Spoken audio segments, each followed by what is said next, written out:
Good day everyone. We are presenting a compressor section and its purpose and role, basic components, types of compressor used in turbine, key performance parameters, operational cycle, the flow of path of the compressor section, and challenges and design considerations.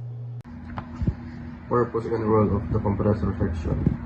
The compressor section draws in ambient air and raises its pressure before it enters the combustion chamber. It supplies high pressure air to ensure efficient fuel combustion and generate maximum thrust or power. Most of the engine's compression work occurs in this section.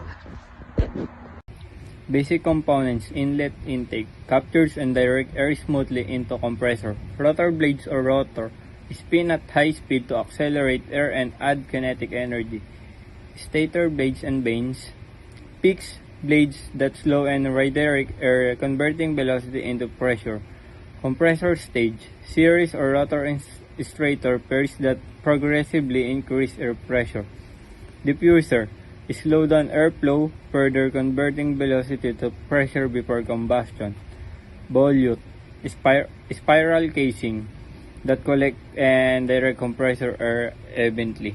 In aircraft engine, there are two main types of compressor. The axial flow compressor use multiple stage where air moves parallel to the shaft, building pressure gradually. Next is centrifugal compressor, fling air outwards, creating pressure in just one or two stage, great for compact engines. Key performance parameters. Compressor performance is measured by pressure ratio, air pressure increase, mass flow rate, which is air handled per time, efficiency, actual versus ideal work, and surge margin, safety buffer to prevent airflow instability.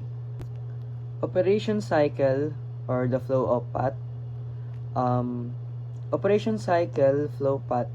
Air enters the inlet, is accelerated by the rotor, and slowed by the stator to increase pressure.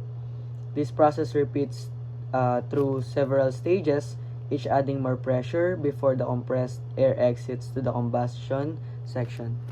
When designing turbines, engineers must ensure the blades stay aerodynamically stable to prevent stalls, handle high rotational stress, resist heat with proper materials, match each stage efficiently, and balance weight and size to keep performance without overcomplicating the system.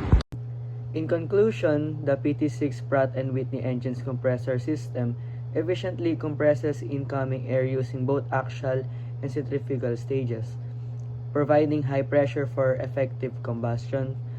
Its design ensures reliable power output, fuel efficiency, and smooth engine performance. This system is crucial for maintaining the PT6 engine's reputation for durability, responsiveness, and dependable operations in various aircraft applications. Thank you for listening.